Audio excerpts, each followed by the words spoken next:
Good morning. I'm Joanne Conroy, CEO and President of Dartmouth-Hitchcock and Dartmouth-Hitchcock Health.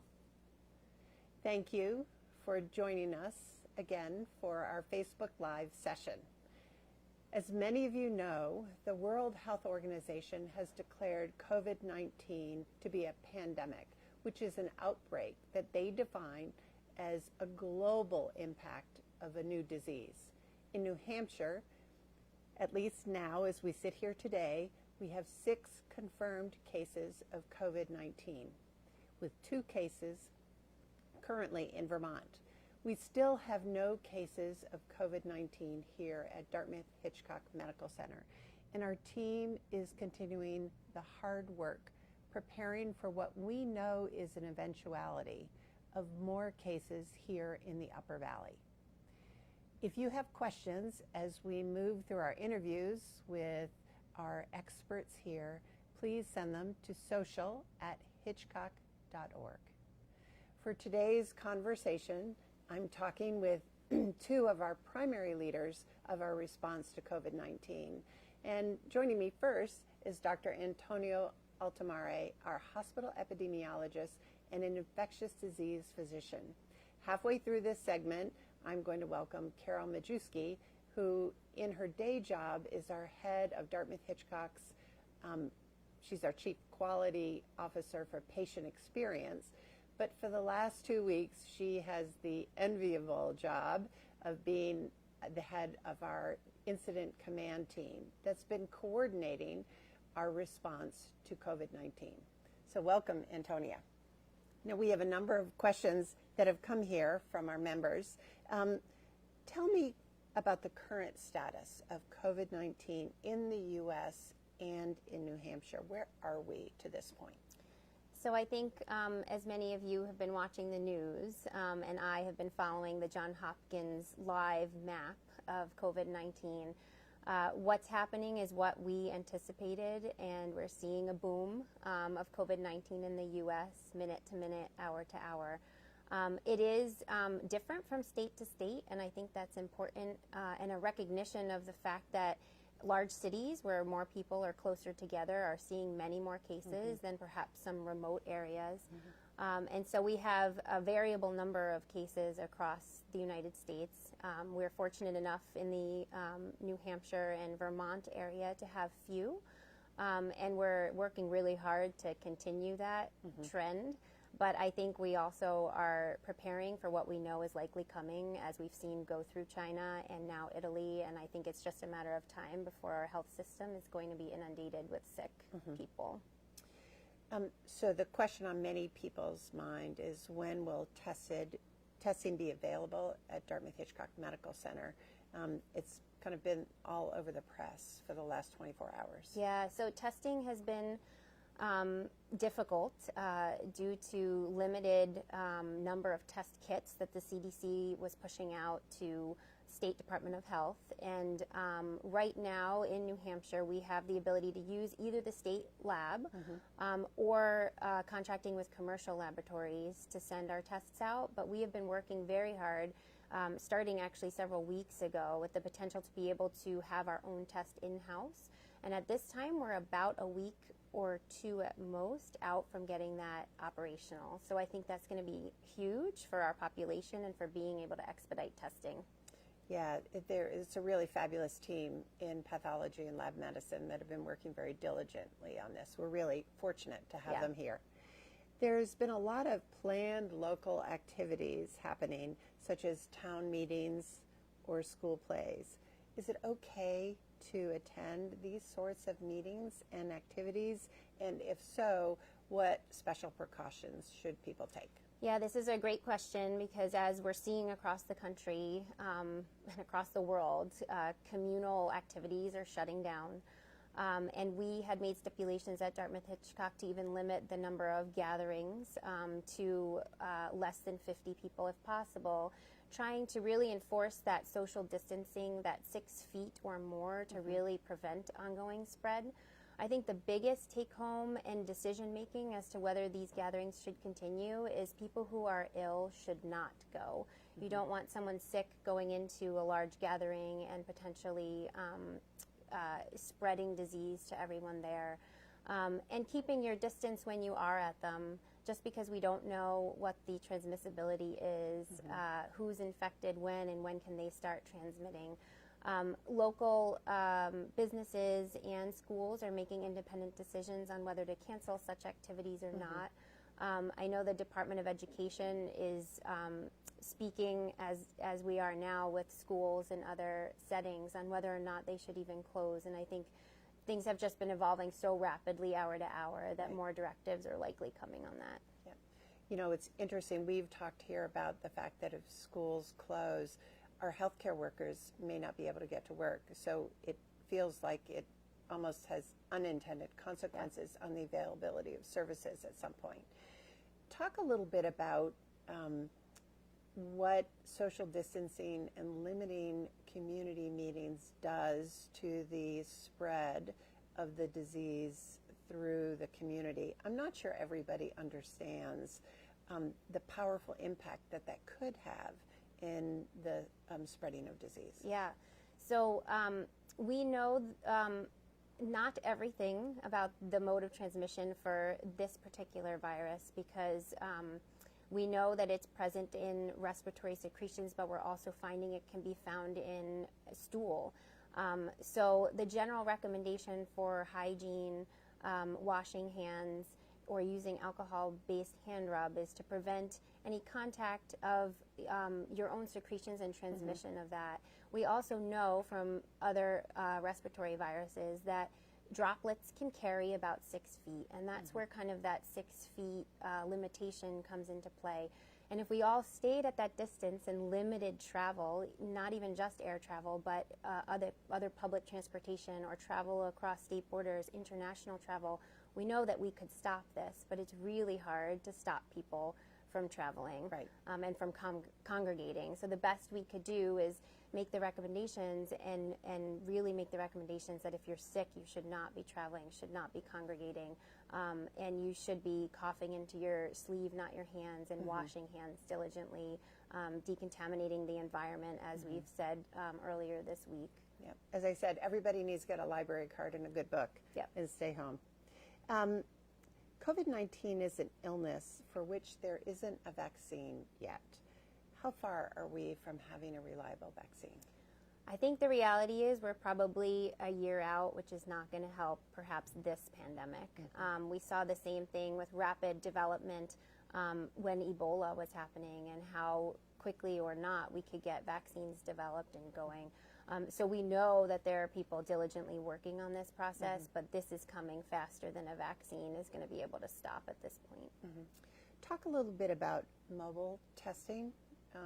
How do people access that? When should they access that? We are getting a lot of questions, and people that are driving a long distance here to get tested, which is not really the best thing to do for the patient or for kind of managing the spread of something like COVID-19. Yeah.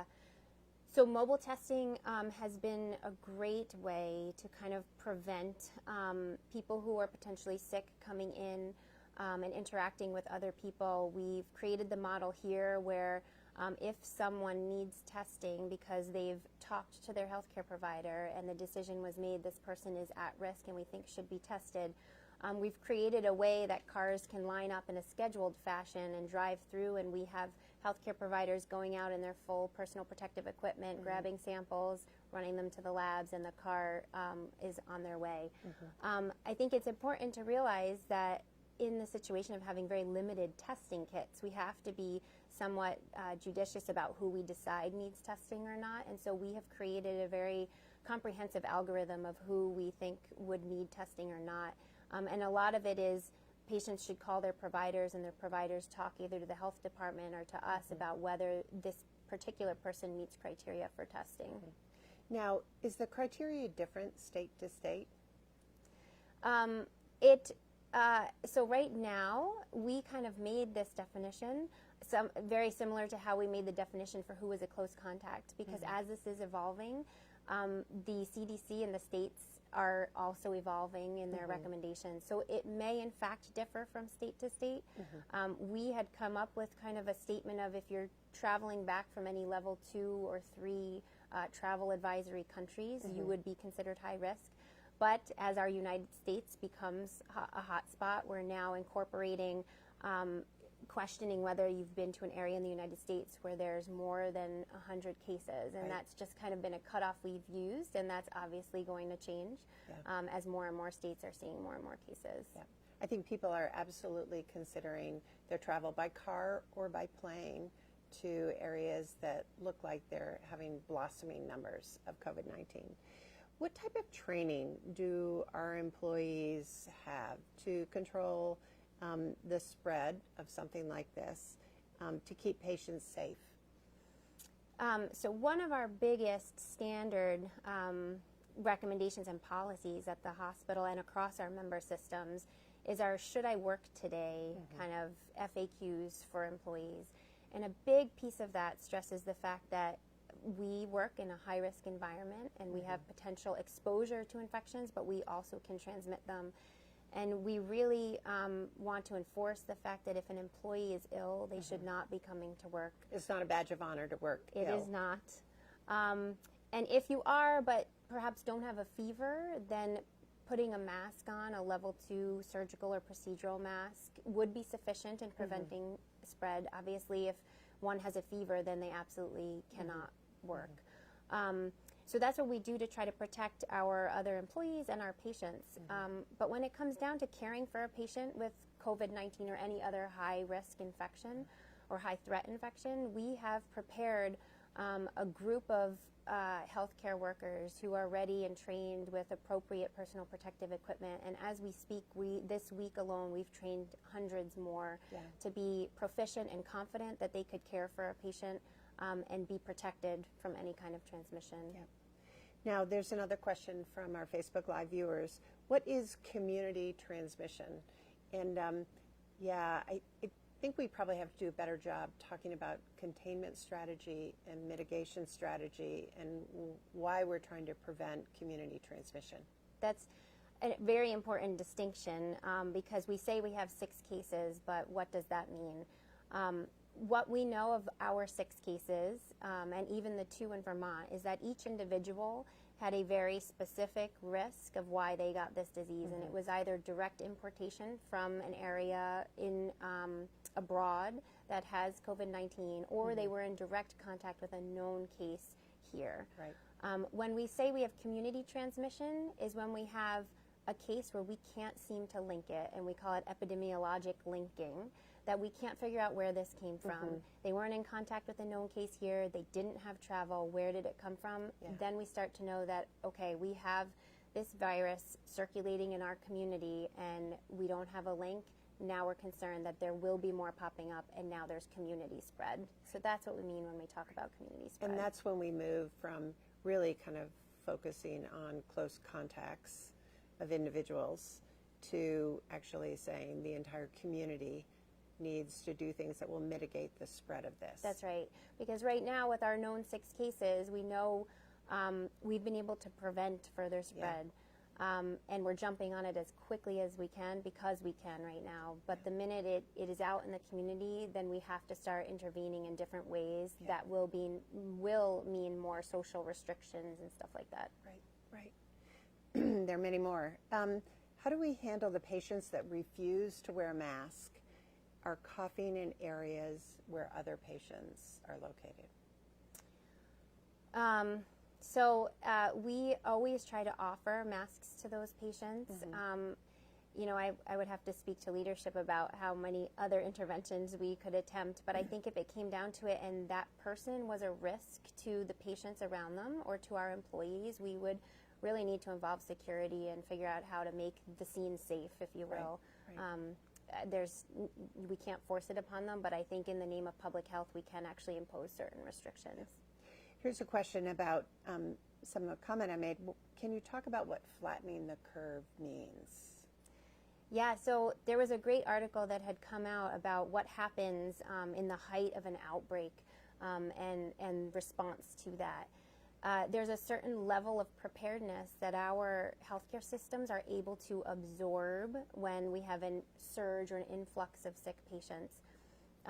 If there's a way for us to contain it in a controlled fashion, we can really avoid or flatten the peak of how many patients we're really seeing sick coming into our hospital.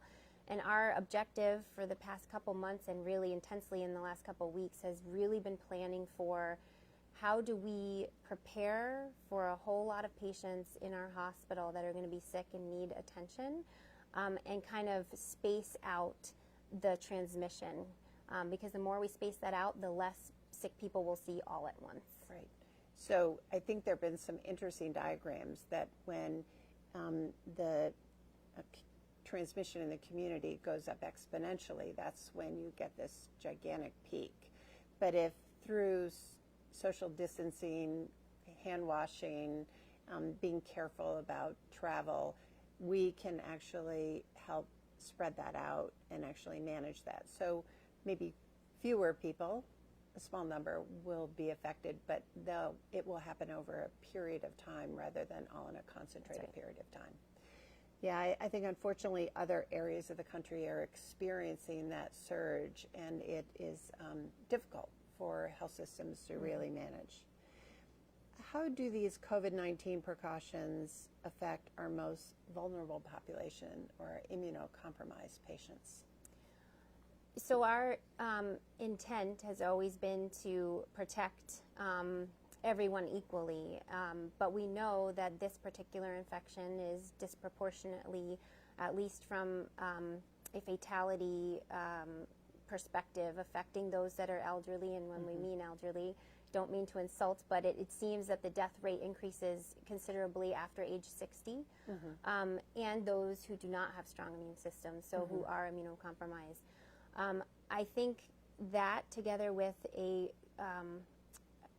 great crunch on our availability of supplies, it's been very difficult to make a stance to say everyone should wear a mask all the time, because we know everyone would love to do that, but we actually only have several days on hand at this point of masks, and some of our own member hospitals have run out. So really being able to conserve the supply for when we need to use it, and that would be when we're seeing immunocompromised patients, when one is ill, to put a mask on. It's really important that we, across the board, intentionally try to protect everyone we're seeing. Yeah.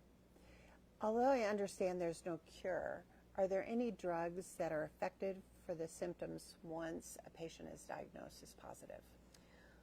So there are no specific drugs that have been in development, because this was a novel virus that jumped from animals to humans, but we have found that there are certain antivirals that have been on the market, some for decades, others newer, that we're seeing being used in an experimental fashion. And so we're starting to just see what that does. We don't know the true efficacy of that intervention or not. Right now, the mainstay of treating people with the disease is purely supportive care, meaning if they need oxygen, we provide oxygen. If they need IV fluids, we provide that for them. Yeah. Well, thank you, Antonia. This has been very helpful. Thank you. I appreciate it. And I know you're headed back to work. I'm headed. So as we kind of change our interview team, I want to remind everybody that if you have questions, to send them to social@hitchcock.org.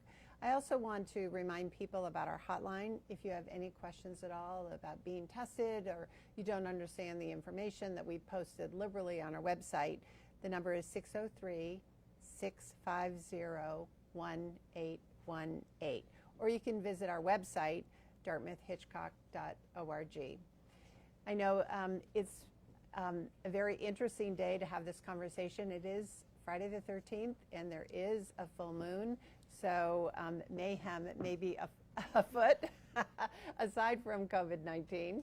And so that's a great intro to introduce Carol Majewski, who is the head of patient experience, but she had the lucky fortune to be the administrator on call here Monday, a week ago Monday, when we stood up our incident command. And let me explain, have Carol explain the concept of incident command. It's probably something that a lot of people don't understand, why we do it and when we do it and what does this group do. Okay. Besides, eat a lot of pizza and work about 18 hours a day. We do eat well, I will say that. So incident command is really kind of an organized and yet flexible response. And when you think about our normal work, we typically work in committees where we're trying to come to consensus to make decisions. And this is a shift, and it goes to command and control. And it really allows us to kind of break down those silos, coordinate our resources, and get things done very quickly. It's comprised of a team of people that includes people focused on logistics, people focused on staffing, our communications and marketing. We bring in experts. So our specialists this time are from our infection prevention team. And I'm trying to think of all the other experts we have at the table, but it's a relatively small and highly focused team that gets the job done. Yeah, I was on the original kind of call, and then was able to sit in on some of the time you all spent together on Monday, the first day. And it was really fascinating. You really say, what are we supposed to accomplish? And you stay really focused on that.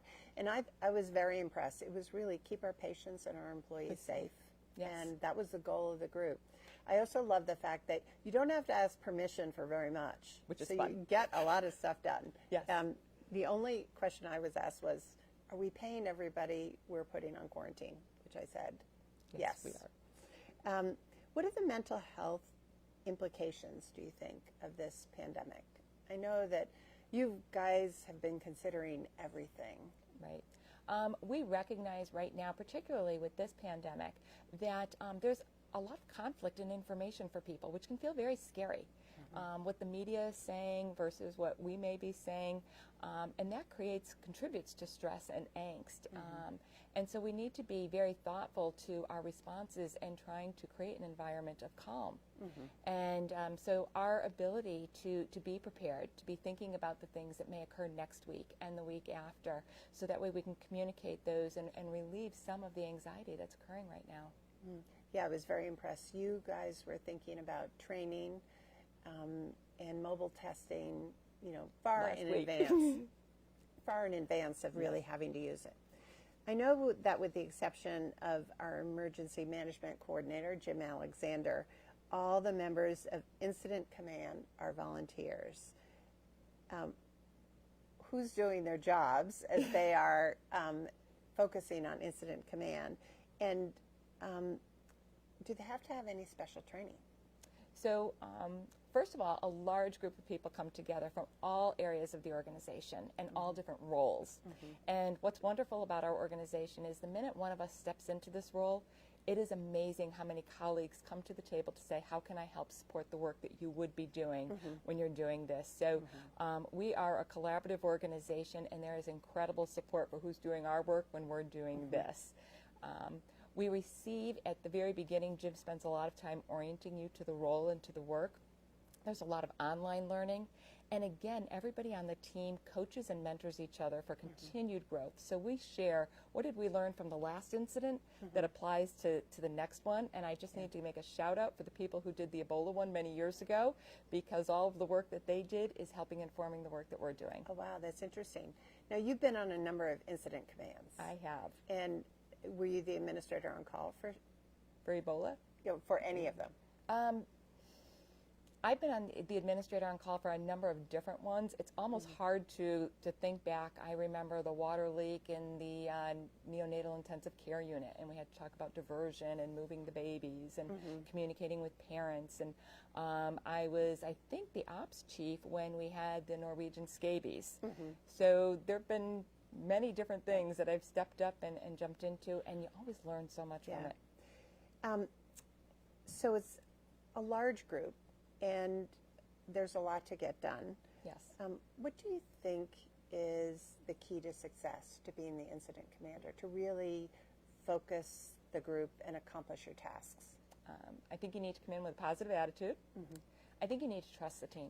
We have some of the best people around the organization at that table, and you have to trust they know what they're doing, because, one, we have to surface conflict quickly, and then we have to make decisions much more quickly than we normally would, and that can feel uncomfortable. Yeah. But with that high degree of trust and knowing that you've got the best people there, you've got to let them do their thing. Yeah, that's great. We're New Hampshire's largest hospital, and the state's only academic medical center. How much influence do we have, or can we leverage, to bring statewide issues like COVID-19 forward and really share what we're learning with many other organizations across the state? Well, I think this is the first time that we're really running incident command as a system, and that's been awesome. So our ability to connect with our system members first and really learn from each other and coordinate our resources and our response has been incredibly helpful. We are working again with hospitals across the state, again, to communicate and share, and I do think people look to us, and our patients and communities have a lot of trust in us. And again, right now with that conflicting information, our ability and our trusting relationship we have with them to kind of sort through this and to share the facts as we know them and to be very transparent will help alleviate some of the angst and concern and help people work through this process. Yeah, I do believe it's really improving the care that patients receive. I know that the patient at Southwestern Vermont Medical Center was, we participated in the care with our tele-ICU, Correct. which is, was very successful. And so that's really the value of really leveraging system expertise without putting people in cars and driving them across a two-state area. Right. So we have a question from the audience about where the threshold guidelines come from. Why limiting gatherings to 50 instead of 100 or 25 or 75? How do we land on 50? That was, again, through some of the work of our experts, our CHIP team, who really looked at some literature that is out there, the articles and all, and kind of assessing and saying, okay, what's going to work? What do we think is reasonable? And there is variation, and it is hard to explain, but that's where we turn to the expertise in the room, and we say, okay, we think that's what's going to work today.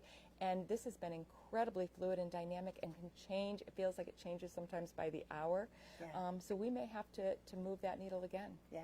Well, it's interesting. There is real science, and we've learned a lot from a lot of flu pandemics about appropriate large group sizes and social distancing. This is all science-driven, but the more we can share with our communities and our patients, I think we'll just manage the anxiety that people are feeling right now.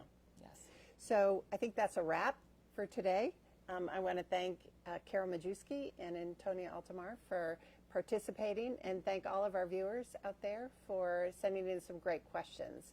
Again, if you have other questions, certainly call our hotline, and any questions that we didn't address that came in, we'll try to respond to that through our Facebook Live feed.